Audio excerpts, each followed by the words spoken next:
director de la escuela era responsable de ello, de que funcione una biblioteca en la penitenciaría. Esto en 1877. Recién en 1905, acá vamos a sacar el Facebook también. ¿Querés? Ahí. Bueno, recién en 1905 se hace mención en un decreto presidencial, en ese entonces el presidente Manuel Quintana. En ese decreto, en el artículo 15, dice el director de escuela, obviamente en conjunto con el director de la cárcel, tienen que formular un reglamento para cada cárcel para reglamentar lo que va a ser la biblioteca del lugar. Luego la Ley Nacional 24.660, que fue sancionada en 1996, hace muy poquito, dice de forma explícita, recién en 1996, que en todo establecimiento funcionará una biblioteca para los internos adecuada a sus necesidades de instrucción, formación y recreación, debiendo estimularse su utilización. ¿Sí? Esto sería historia a nivel Argentina. ¿Sí? A nivel internacional tal vez ya hace aparición las bibliotecas en contexto de encierro todavía un poquito antes, y surgen por motivo de, si se quiere, entre comillas, reeducar a los presos, a las personas en contextos de encierro. Este fue el motivo por el cual comenzó. Lo que nosotros justamente, esta es la historia muy sintetizada, pero lo que queremos analizar en este vivo es si realmente se cumple todo esto. Hay material básico. Si queremos que haya una biblioteca, tiene que haber libros. ¿Hay libros? ¿Están en condiciones esos libros? ¿Cómo llegaron esos libros a las bibliotecas? ¿Tienen su mantenimiento? ¿Tienen su orden, su catálogo? ¿Tienen su catalogación? Como cualquier biblioteca. Nosotros tenemos que entender que los presos son igual, tienen el mismo interés y el mismo deseo por el estudio, por la lectura, por tener una biblioteca igual que nosotros, igual que las personas que están en situación de libertad. ¿Sí? Entonces, si nosotros queremos tener una biblioteca como corresponde, que tenga un espacio físico ameno, cómodo, que uno quiera leer en el lugar, debemos pretender que en contexto de encierro sea igual, que tenga su organización, que tenga su calidez, que tenga su higiene, ¿sí? Que uno, justamente, como dice la ley, debiendo estimularse su utilización. El lugar tiene que estimular esas ganas de querer participar, crecer y leer. No lo es así si es que el lugar no está bien mantenido, si es que el lugar es deplorable. Entonces, lo que nosotros justamente en este vivo queremos hacer es analizar a base de datos, de observaciones, de entrevistas y de experiencias propias. De experiencias propias, sin duda, si realmente se cumple la ley, si realmente se estimula el uso de las bibliotecas, o es un lugar, por ahí si se quiere, mal dicho, tirado y abandonado, y solamente tiene un par de libros para llamarse biblioteca. Entonces, esto es lo que queremos justamente abarcar en este video. Claro.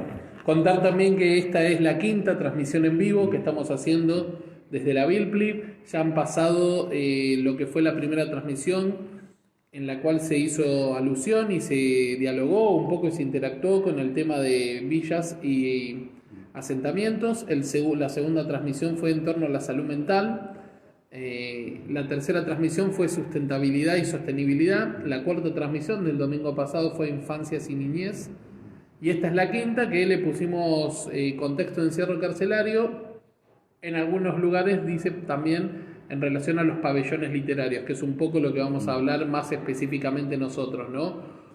¿Es posible la construcción de pabellones literarios? ¿Cómo afecta en las cárceles la construcción de pabellones literarios? Es, digamos, una acción que genera aspectos positivos, es una acción solamente placebo por parte de quienes se encargan de lo que es la gestión de las cárceles, o es realmente una necesidad de las diferentes personas que están en esos contextos privadas de su libertad. La realidad, en este caso de esta transmisión en vivo, es que para contarles cómo son los procesos internos nuestros, porque siempre está bueno también saber que las cosas no suceden porque sí, no es magia lo que pasa. Es interesante también que sepan que esta transmisión le iba a hacer Marcos, la idea era que le hiciera Marcos, y la realidad es que cuando nos pusimos a mandarle material a Marcos y nos charlábamos con Marcos, es muy difícil este tema porque es de los temas en donde se necesita al menos tener o una experiencia teórica o una experiencia práctica, ¿no? Que no es lo mejor que nos puede pasar, pero al menos tener un abordaje, porque es un tema tan amplio y tan sensible a la vez de amplio. Es amplio y es sensible. Estamos hablando de contexto de encierro carcelario en general. Entonces, dialogando, nos pareció que la ocasión ameritaba poder mixturar lo que vamos a hacer acá en la Bilpri, que es una biblioteca y librería popular, con las finalidades que tiene ese tipo de espacio, más allá de que hay patas sociales dentro de este proyecto que tenemos, es cómo mixturarlo con lo que es contexto de encierro. Ahí es donde yo le propongo a Marcos unirme a su transmisión, si bien yo ya participé de la primera, unirme a su transmisión. ¿Para qué? ¿Con qué finalidad? Primero, porque yo he estado preso varios meses y he estado en cárceles. Después, porque tengo muchos años de experiencia en esos contextos, no solo dando talleres y clases, sino también armando pabellones literarios en varias cárceles. Y por último también porque es un tema con el que estoy muy familiarizado desde muchas otras experiencias. Y justamente me parece que es una linda oportunidad para mezclar dos temas que tienen que ver la literatura y las bibliotecas como eje, como unidad de información, y a la vez lo que son las personas privadas de su libertad y el contexto en el que viven esas personas privadas de su libertad. Para poder ser más específicos y poder abordar una situación, digamos, una charla con delicadeza, con conciencia, con tacto y con información, nos enfocamos en el estudio de dos cárceles específicas que vamos a hablar de lo que es pabellones literarios y literatura en dos cárceles muy específicas, ¿sí? Así que bueno, en primera instancia eso es como el pantallazo general. Para así, si querés, Marcos, ya le damos paso a la introducción del tema. Bien, bueno, muchas gracias, Fede, por todo lo que dijiste. Voy a terminar con lo que dijo acá Federico. Vamos a centrarnos en dos cárceles, las vamos a tomar a modo de ejemplo para darnos un pantallazo, también lo que ocurre en el resto, y elegimos dos de ellas, que son el Instituto Correccional Modelo Unidad 1 Dr.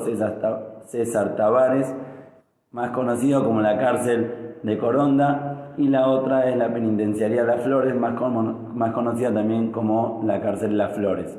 Tanto la cárcel de Coronda, me cuesta ahí el nombre, y la cárcel de Las Flores, las dos se ubican en la provincia de Santa Fe.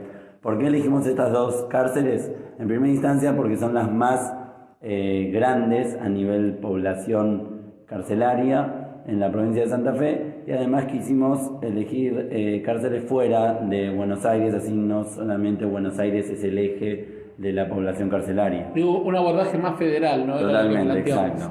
Porque además siempre como que muchas veces cuando se hablan de temas que se relacionan a lo que son una problemática, que implica la sociedad, que implica la cultura, que implica un montón de aspectos, muchas veces siempre el tema se centraliza en Buenos Aires y la ciudad de Buenos Aires.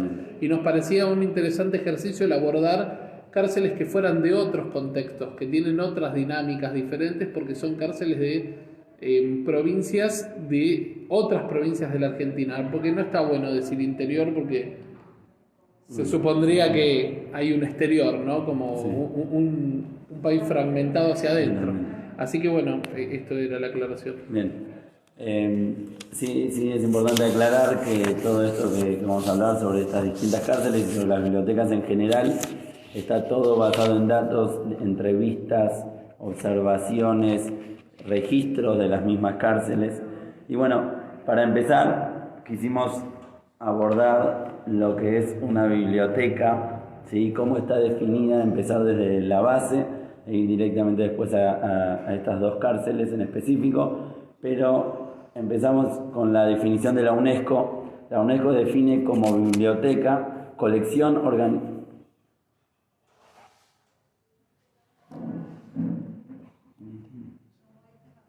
Disculpen, hubo una pequeña interrupción. Empezá de nuevo. Bien, voy de vuelta, disculpen. La UNESCO definió como biblioteca la colección organizada de libros y publicaciones periódicas impresas u otra clase de documentos gráficos y audiovisuales, así como los servicios del personal encargado de facilitar el uso de estos documentos por los usuarios con fines de información, investigación, de educación o recreo. En síntesis, la UNESCO está diciendo que una biblioteca es una...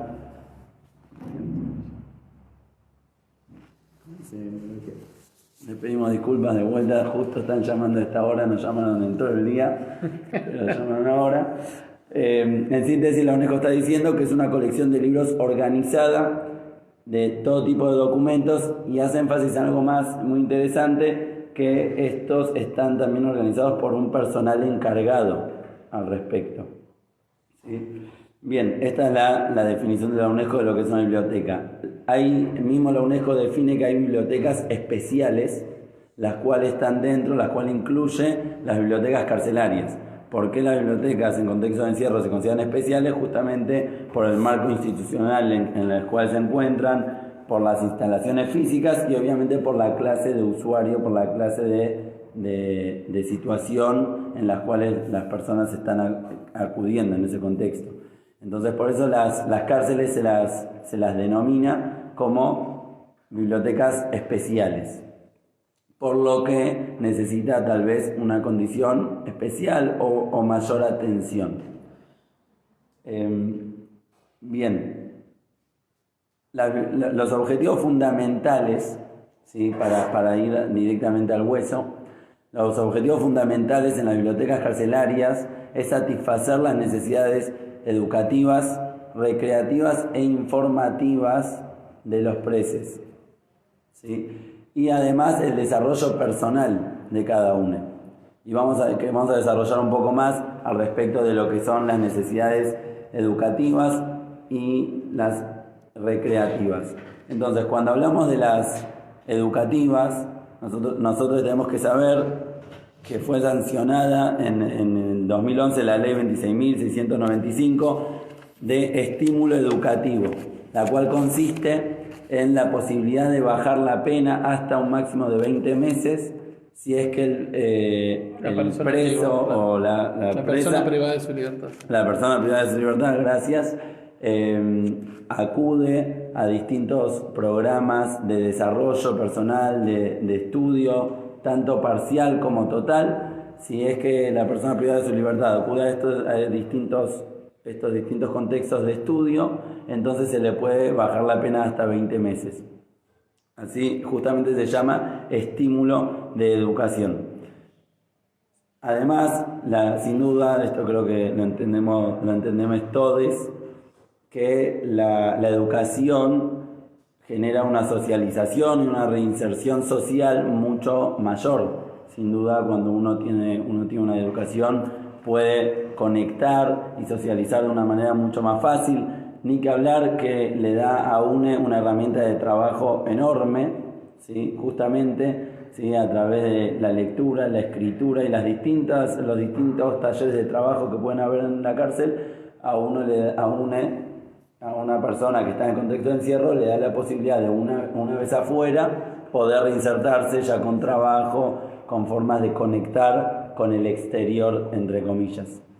Hay algo muy interesante que según un estudio de la Facultad de Derecho y la Procuración Penitenciaria de la Nación, la tasa de reincidencia, ¿sí? La tasa de reincidencia es 3 veces menor en las personas privadas de su libertad que hayan dedicado su tiempo dentro de la cárcel a la educación. Los que estudiaron, ¿sí? Los que dedicaron su tiempo a la educación y al desarrollo personal, la tasa de reincidencia es 3 veces menor de las personas que no lo hicieron. Entonces vemos cuán importante es realmente la educación y la alfabetización, ¿no? Porque no todos llegan con el mismo nivel de educación.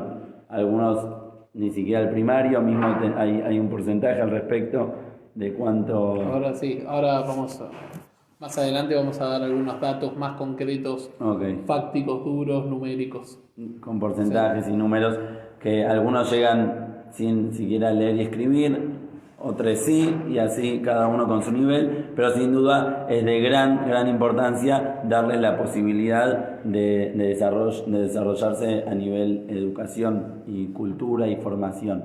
Esto cuando hablamos de necesidades educativas, pero no nos tenemos que olvidar, como toda persona en este mundo, de las necesidades recreativas, que esto consiste en distraerse simplemente, en poder despejarse, en poder viajar a otros mundos.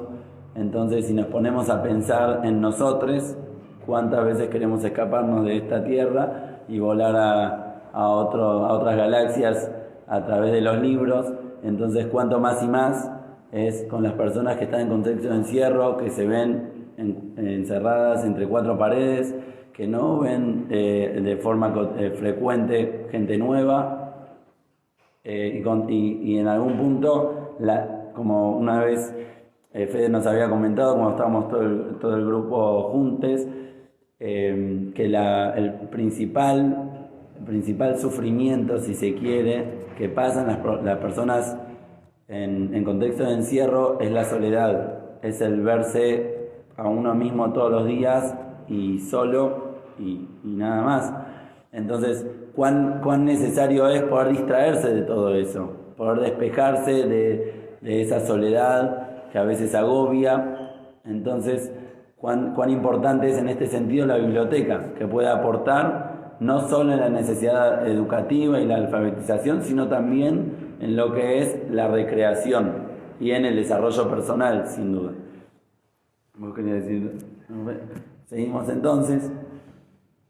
Además, no tenemos que olvidar cuando hablamos de recreación en los talleres que se pueden dar en las bibliotecas, ¿sí? Talleres como que se dan como de carpintería, de costura, de pintura, de escritura, ni que hablar. Entonces son todos talleres que ayudan al desarrollo, al crecimiento, a la recreación. Yo personalmente creo que no hay que desvalorizar tal vez, o tal vez no tomamos real dimensión de lo que es cuando hablamos de recreación en contextos de encierro. Realmente es necesario no solo la educación, sino también la recreación para que dicha persona pueda llevar una vida como corresponde dentro del marco en el cual vive. Bien, ya que estamos, según un estudio de McClure y Rubin, ellos sostienen que toda biblioteca debe tener material recreativo, funcionar como un centro de aprendizaje autónomo. Esto quiere decir que el mismo preso pueda ir, ¿sí? él mismo ir, agarrar el libro y estudiar y leer tranquilamente sin ninguna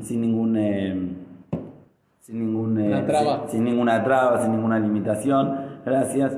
Además, tener distintas actividades recreativas, proveer de recursos para programas para satisfacer dichas necesidades. En síntesis, todo lo que dijimos. Esto es según un estudio de hace varios años. Bien, entonces, creo que si sintetizamos un poquito más, podemos sintetizarlo en 4 ítems que toda biblioteca debe cumplir con las funciones que estamos hablando, la función educativa, recreativa, informativa y de desarrollo personal. Entonces, tiene que tener, todo preso tiene que tener el derecho y la posibilidad de acceder a la biblioteca. No tiene que ser para algunos sí y algunos no, sino para todo preso en estos contextos.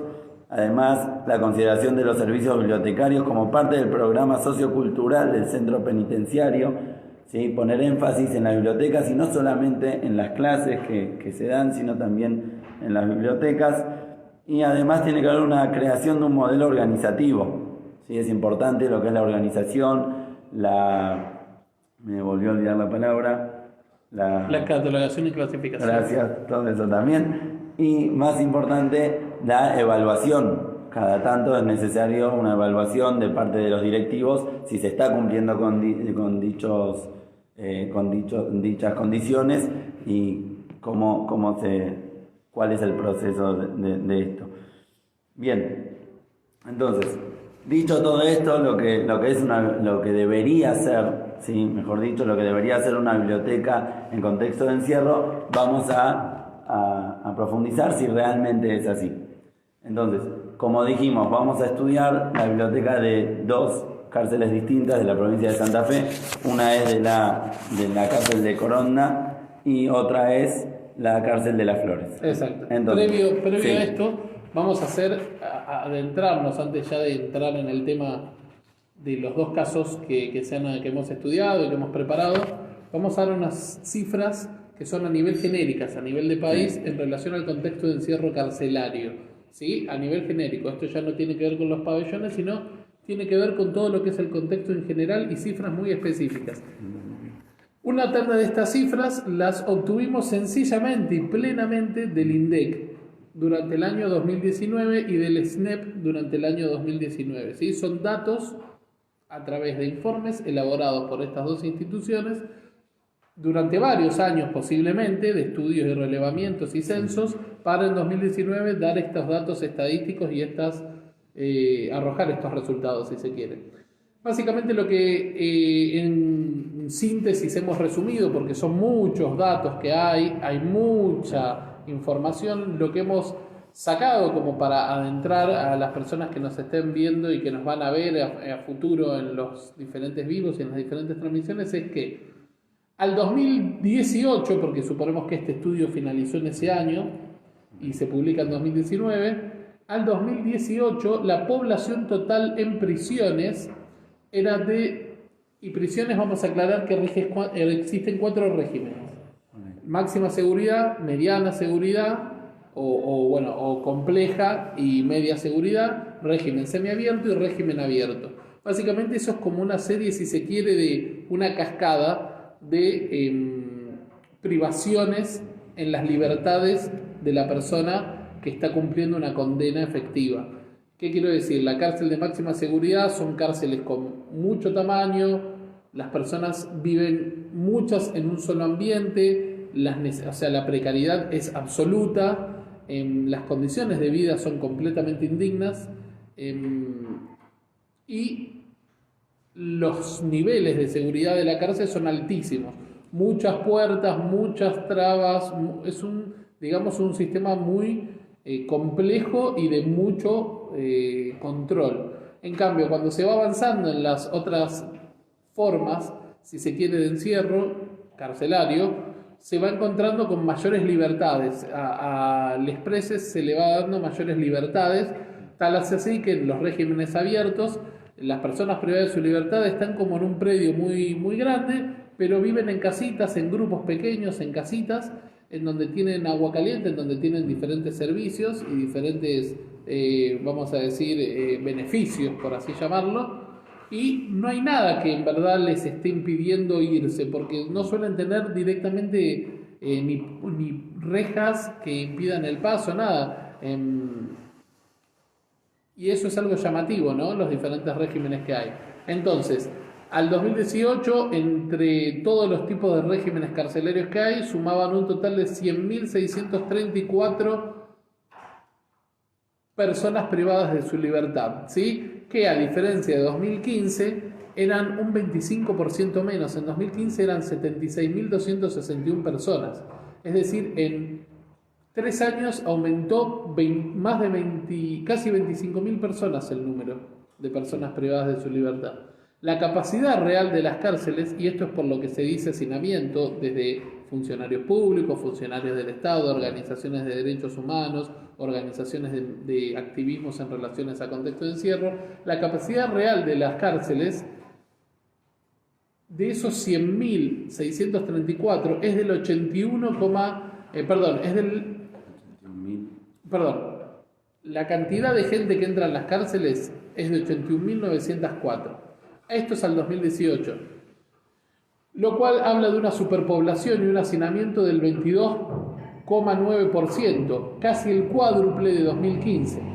La población total privada de su libertad ahora vamos a explicar por qué hacemos esta aclaración, es de 109.405 personas al 2018 y las personas privadas de su libertad en comisarías o destacamentos policiales son 8.771. ¿Sí? La tasa de personas privadas por su libertad cada 100.000 habitantes es del 223,94 personas, vamos a decir 294 personas cada 100.000 habitantes. Somos el país 12avo, es decir, el número 12 a nivel mundial de cantidad de presos por cada 100.000 habitantes, de personas presas por cada 100.000 habitantes.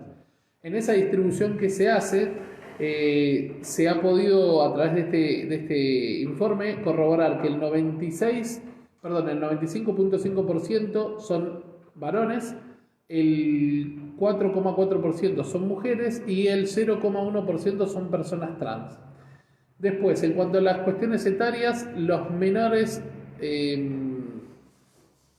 18 años son más. Acá tenemos el dato de que son 12, pero en verdad no estamos acá, no se está abordando lo que son, porque estos son datos seguramente de una comisaría, porque después están las cárceles de menores, los contextos de encierro de menores, que tienen alrededor de 500 personas en realidad. Seguramente este dato de menores de 18 años sea personas que están en comisarías detenidas por mucho tiempo. De 18 a 24 años había hasta 2018 18.914 personas, de 25 a 44 años había 62.667 personas y de 44 a 64 años había 15.873 personas. Mayores de 65 años en adelante había 1.793 personas y había 1.375 personas de las cuales no se tenían datos.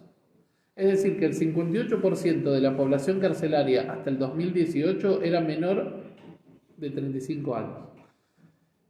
Hasta el 2018 la situación legal de estas personas era que estaban condenadas el 55,9% de todas esas 100.634 personas y que el 43% estaba procesada hasta ese momento. Y hay un 1% que no se tiene información también.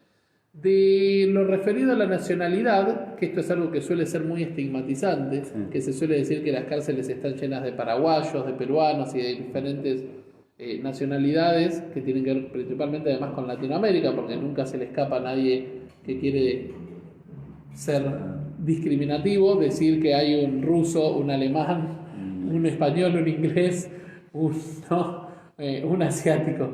Todo tiene que ver con lo latinoamericano. Entonces, la nacionalidad del 94% de las personas privadas de su libertad es argentina y el 6% restante es de personas extranjeras. El nivel de instrucción, es decir, de formación educativa que tienen estas 100.634 personas es el 66%, que representa 58.545 personas, tienen el nivel primario completado. El secundario completo lo tienen 30.914 personas y un terciario o nivel universitario completo lo tienen 2.273 personas. En cuanto a los tipos de delitos que han cometido, el 38.141 personas cometieron robo y o tentativa de robo, 16.664 personas estaban hasta el 2018 presas por comercialización ilegal de estupefacientes. 14.051 personas estaban presas por violencia o abuso sexual o violaciones. Fíjense, se suele decir que el narcotráfico es una de las principales causas cuando las violaciones y el abuso sexual es casi el mismo número de casos de personas privadas de su libertad por eso. Y después por homicidios dolosos, 13.023 personas. ¿Sí? La duración de las condenas en el 57% de los casos hasta el 2018 era de 3 a 9 años. El estado anterior del delito, es decir, hablamos de reincidencia concretamente, era esto. Había 38.570 personas de esas 100.634 relevadas que cometían por primera vez un delito.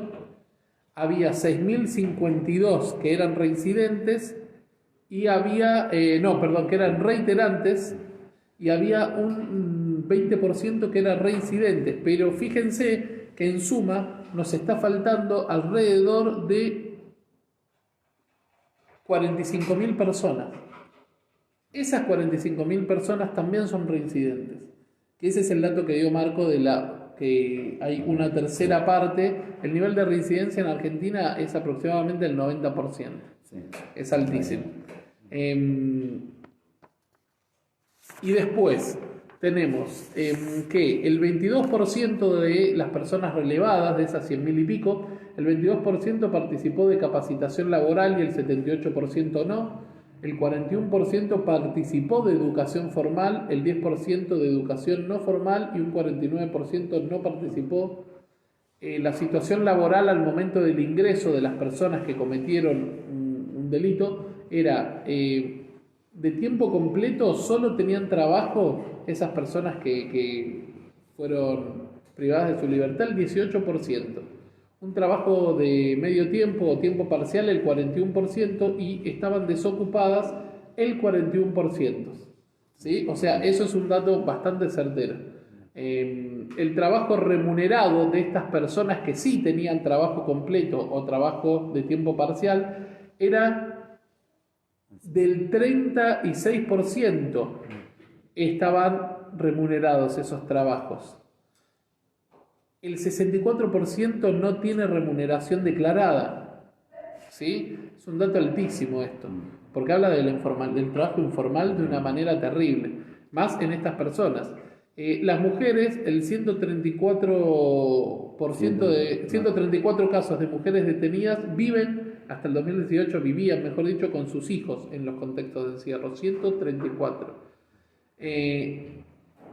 Y después, en lo referido a las sanciones internas de las cárceles, en relación en general a la disciplina, data de que el 28% de todas estas personas, de estas 100.000 personas, permaneció en su celda individual hasta 15 días, el 18% permaneció en su celda individual hasta 7 días y el 18% permaneció en suspensión total o parcial de derechos reglamentarios hasta 15 días.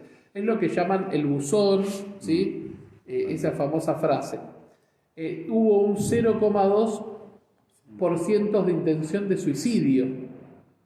Y el 0,2, ¿cuánto sería? No recuerdo cuánto era. 10.000 es el 10%, el 1% es 1.000 y el 0,2 son 200 personas. Aproximadamente 200 personas, lo cual es un número... 200 personas es un número muy alto. Las salidas transitorias pedidas por las personas privadas de su libertad en un 93,2% no le fueron otorgadas y en un 6,3% sí, y en los regímenes de semilibertad, que esto es esto que les decíamos, los regímenes semiabiertos y abiertos, el 95,7% no estaba incorporado. Es decir que en los regímenes de semiabiertos y abiertos, que son los que tienen, si se quiere, mayores beneficios o que son un poco más laxos en las formas de control que llevan adelante, tienen el 4,3% de la población total. 4,3%. El otro 95%. El otro 95%. Todos estos datos que doy, que estoy dando a continuación, es importante que expliquemos por qué los damos. No estamos haciendo responsable de forma total ni a las personas privadas de su libertad, ni a las personas que trabajan en contexto de encierro, ni al Estado. Me parece que la responsabilidad es compartida en ciertos puntos, pero hay una realidad. Si la persona no tiene ningún recurso, ninguna herramienta, nada para poder evitar incurrir en el delito, es imposible que la persona no incurra, porque no es un sistema ni un Estado que le genere las oportunidades que pueden. Hay una real cuestión que se intenta establecer un sistema de meritocracia, de suponer que cada persona nace con las mismas posibilidades e igualdad de oportunidades, cuando en realidad eso es un dato falso. Una persona que nace en un contexto en donde no tiene agua potable, donde no tiene cloacas, en donde la electricidad llega de una forma muy precaria y hay un alto nivel de muerte por electrificación, y sumado a eso tiene gas envasado, que hay un dato estadístico de que se mueren alrededor de 12 personas por año por explosión de garrafas, me parece que no puede pensarse que es una condición de igualdad de oportunidades. Sin hablar de que hay contextos en donde las cárceles, el 99% de las personas que pueblan las cárceles son personas que provienen o de contextos de villas o asentamientos o de contextos rurales. Y esas personas viven en situaciones, como hemos explicado, donde les faltan un montón de servicios, un montón de atenciones. Y por darles un ejemplo, hay contextos en donde si hay un incendio el camión de bomberos no puede entrar porque no hay calles, hay pasillos. O que si entra es muy difícil, donde no entran ambulancias, donde no pueden entrar camiones recolectores, donde las dinámicas de estructuralidad del lugar, que no están urbanizadas en una gran mayoría, como hemos contado en el primer vivo que hicimos de este tipo, impiden que haya una condición de igualdad de oportunidades. La realidad es que para poder determinar que la persona que está presa es porque quiere estar presa, ese famoso dicho, la realidad es que primero habría que propiciar por parte del Estado las condiciones básicas de oportunidades. Después se puede hacer un análisis de todo lo que sigue, porque uno podría tranquilamente decir que si están dadas todas las condiciones, están las oportunidades al alcance de la mano y la persona sigue incurriendo en el delito, bueno, se puede hacer un análisis ya desde otro punto de partida. Pero la realidad es que hace 90 años que existen las villas y los asentamientos y nunca han decrecido, como tampoco ha decrecido la población carcelaria, que viene en aumento desde que existen los contextos de encierro en Argentina.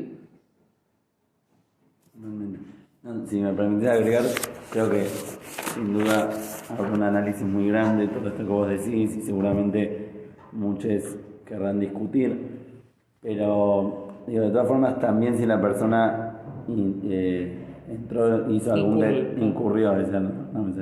incurrió en algún delito, hizo algo que no correspondía, tuvo que ir a la cárcel directamente, el mismo gobierno exige que se le dé la oportunidad de poder reinsertarse en la sociedad. El mismo gobierno dice y exige que es derecho del preso poder formarse y poder darle otra chance, si se quiere. Entonces justamente esto es lo que mucho se analiza y se profundiza si realmente en las cárceles se le está dando otra chance de formación, de posibilidad, o simplemente se los encierra para que no estén en el afuera.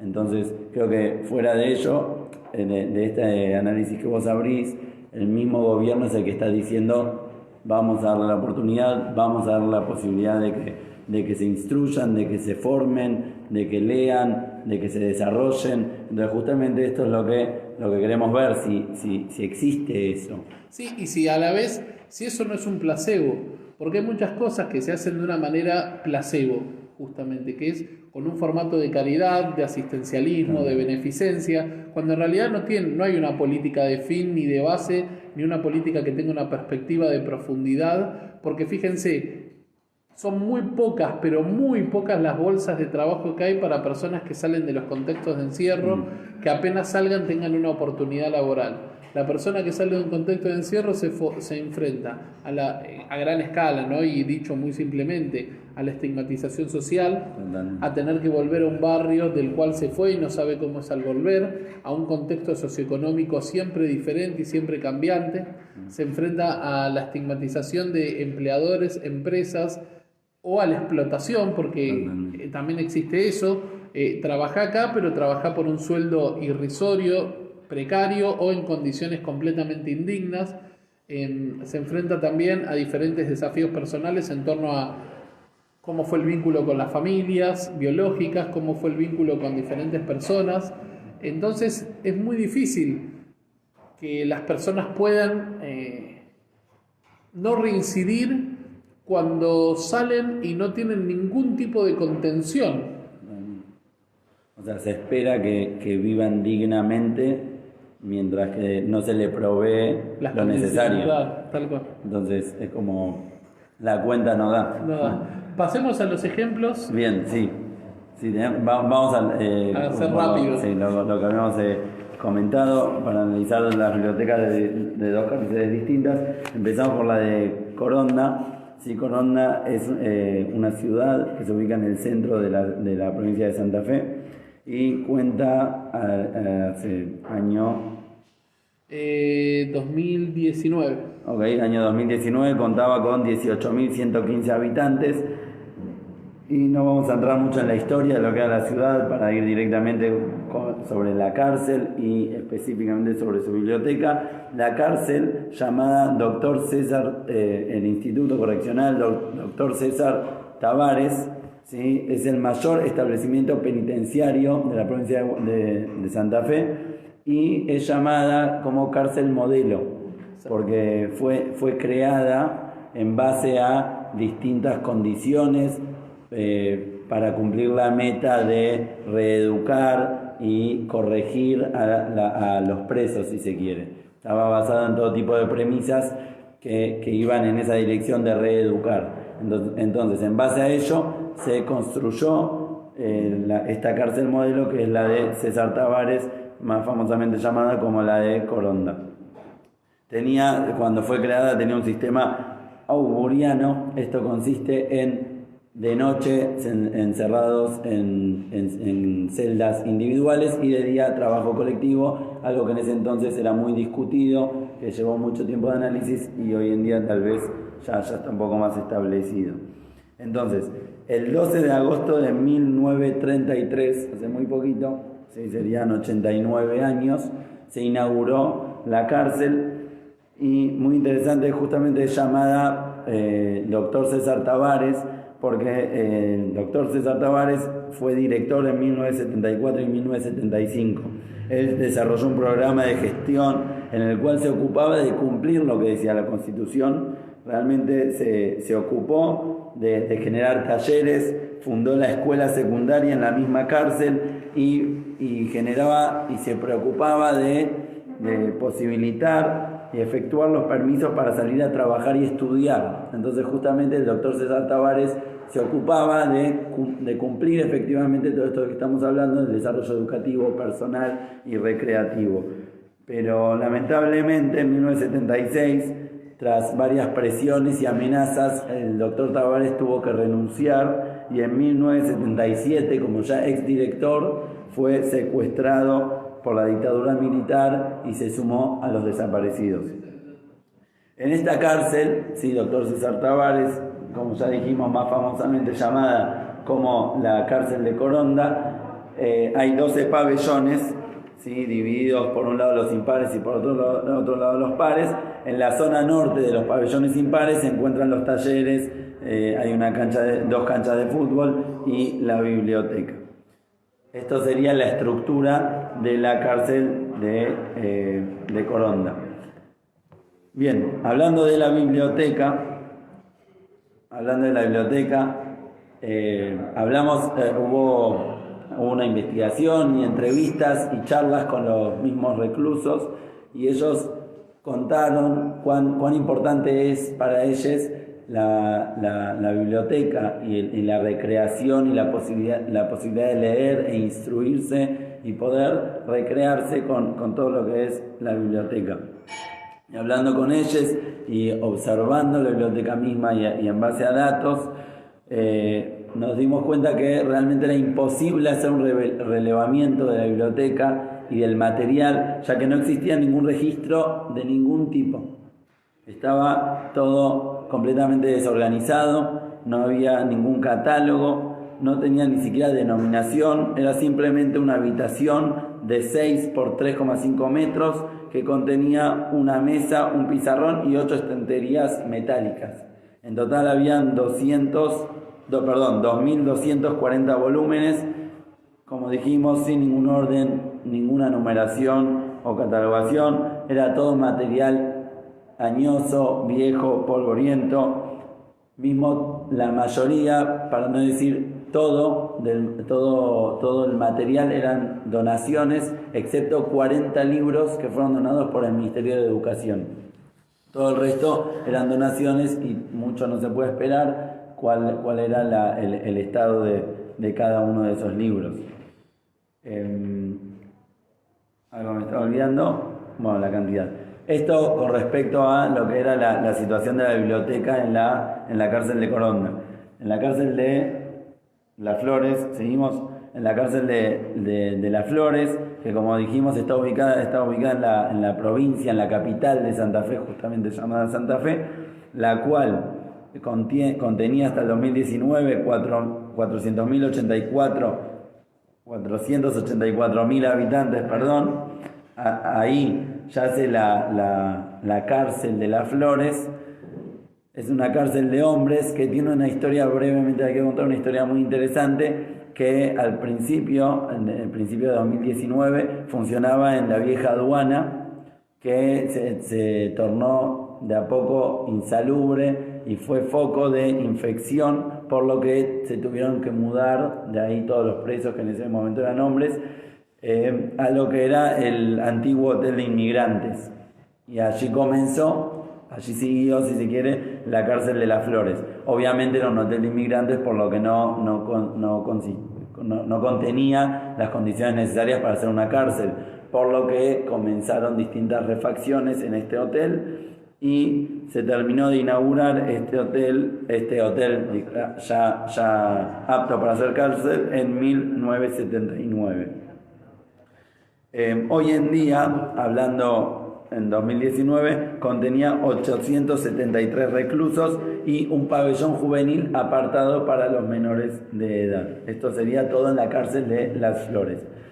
Hablando también con los presos del lugar, ellos contaban que realmente se sentían a gusto con su desarrollo educativo, ¿sí? Que tenían la posibilidad de desarrollarse a nivel educacional.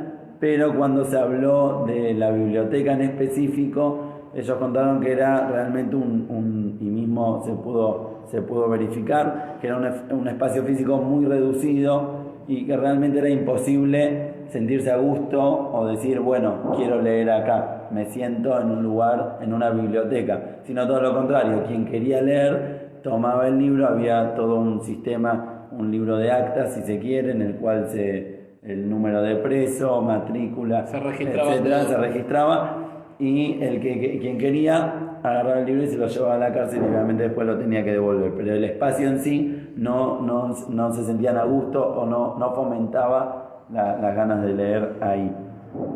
Hay un dato importante, que en el año 2017 se realizaron 66 préstamos a los reclusos, de los cuales el 29% eran libros de lectura recreativa y el 71% restante eran sobre temas de interés general, ¿sí? Como por ejemplo religión, derecho, psicología, etc. Esto 2017. En esta biblioteca, que era una habitación de 3 por 3,5 metros, posee solamente una ventana, que a diferencia de la cárcel de Coronda, se estaba comenzando a hacer algún tipo de orden, pero obviamente era mínimo, porque realmente la desorganización era grande.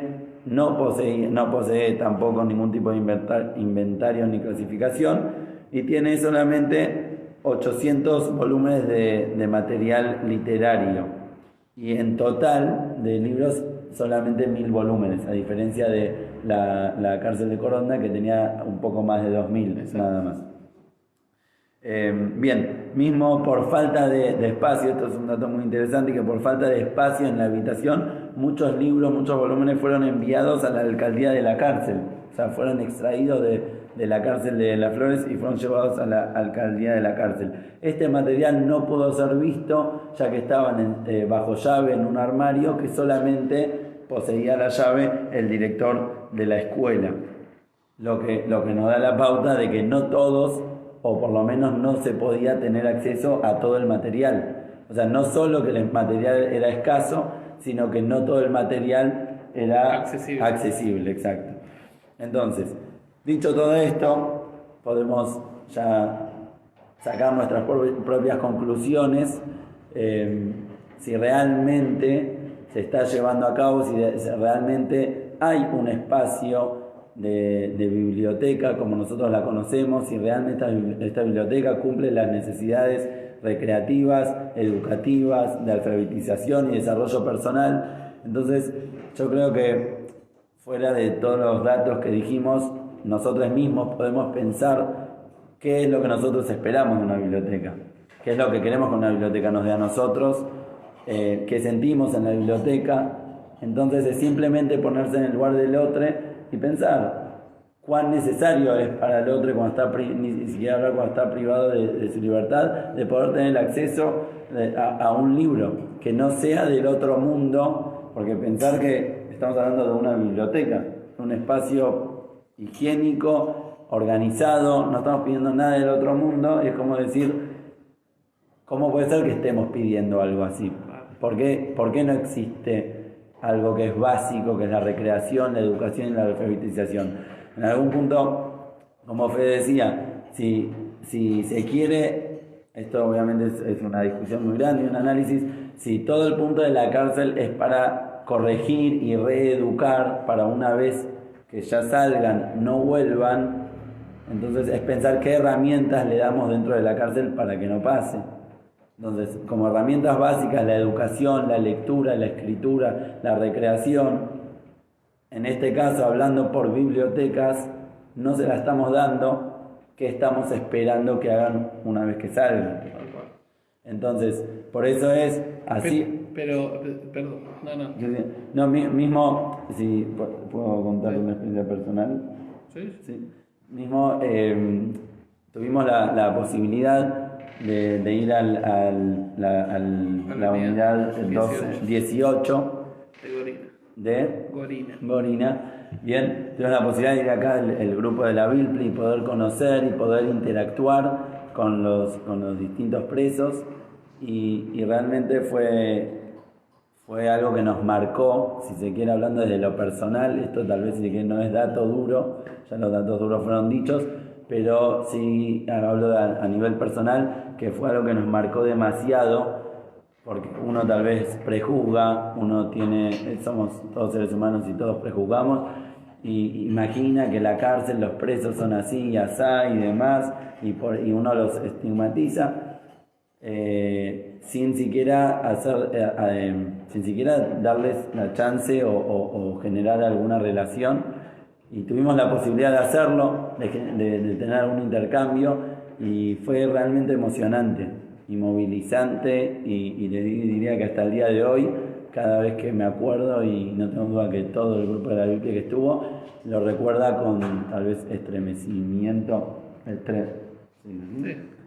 si se quiere, porque realmente estuvimos hablando mucho con el que manejaba el taller de escritura y de literatura, y era sorprendente ver el trabajo que están haciendo. Los mismos presos se autogestionan el taller, ¿sí? Manejan y organizan el taller literario, y era sorprendente leer lo que escriben, darse cuenta lo que realmente les ayuda, ¿sí? No es solamente algo más o algo que complementa, sino es algo básico para su desarrollo. Todo eso era sorprendente hasta llegar a emocionarse. Mismo ellos cuando lo leían se emocionaban, y nosotros nos emocionábamos al leerlo. Era decir, esto tiene que ser publicado para que las personas conozcan lo que se hace, cómo buscan, ¿sí?, crecer, cambiar, y también si el Estado no lo provee, ellos mismos buscaban la forma de autogestión, autoorganización, y realmente era movilizante, y hasta el día de hoy. Entonces la pregunta es nuestra labor con respecto a eso. ¿Qué hacemos nosotros, o qué hace el Estado, o qué podemos hacer, ¿sí?, al respecto? Total. ¿Ese fue tu cierre? Creo. Bien. Bueno, y para cerrar y para dar por concluida esta transmisión, invitando a que quienes nos estén escuchando, si es que hay alguien ahí detrás, haga preguntas. Si hay alguna persona que quiera hacer alguna pregunta, bienvenida sea. Si quiere expresar algún comentario también. Pero es sencillamente dejar en claro esto. No dudamos de que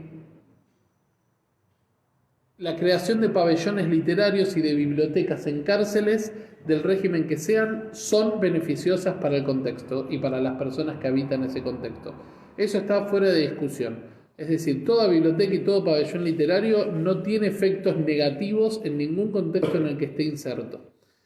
¿Y por qué decimos esto? Porque el hincapié lo hacemos que no tiene que ver con que la biblioteca no funciona porque no sirve en general. No, tiene que ver con que no funciona porque está mal gestionado el espacio, porque no hay políticas de incentivo, porque Está faltan abandonado. un montón, está abandonado y porque además falta un montón de estímulo hacia eso, si se quiere. Y por otro lado, porque tenemos la experiencia, en este caso no lo involucro a Marcos porque Marcos no formó parte de esa experiencia, pero en lo personal tengo la experiencia de haber fundado 14 pabellones literarios, ¿sí? 14 pabellones, es decir, dentro del pabellón, las bibliotecas suelen estar aparte, los pabellones literarios son como, si se quiere, ambientes, como lo son, no sé, la secretaría, como lo son las garitas, como lo son diferentes ambientes dentro de las cárceles. La biblioteca es como en las escuelas primarias o las escuelas secundarias, que es un ambiente por fuera de lo demás. Los pabellones literarios tienen otra dinámica, que es que dentro del pabellón donde viven las personas privadas de su libertad hay libros, hay bibliotecas, como bibliotecas en el sentido de estanterías con libros, y las personas mismas se gestionan y se promueven todo lo que tiene que ver con lo que hacen con esos libros. Y lo curioso es que en los 14 pabellones literarios en los que yo he estado como gestor de dichos espacios, ha ocurrido que en esos pabellones, y al menos durante el tiempo que yo pude estar presente en esos pabellones, para ser justo con esta cuestión, se ha reducido la alfabetización a 0. Personas que llegaban a ese pabellón sin estar alfabetizadas, se ha reducido a 0. Y en esos pabellones que hemos creado, esos pabellones tenían un índice de formación, digamos, de interés en estudiar algo o en seguir en los centros universitarios que hay en los diferentes presidiarios, o hacer incluso la secundaria. Esas personas, digamos, los porcentajes eran de alrededor del 30 y pico %, y cuando formamos los pabellones literarios, ese porcentaje ascendió al 50%. Lo cual marca la pauta de que exacto. Lo que pasa es que lo que había diferente es una conciencia en la gestión que hacíamos. Por supuesto que no es que uno arma un pabellón literario y va a funcionar, en absoluto.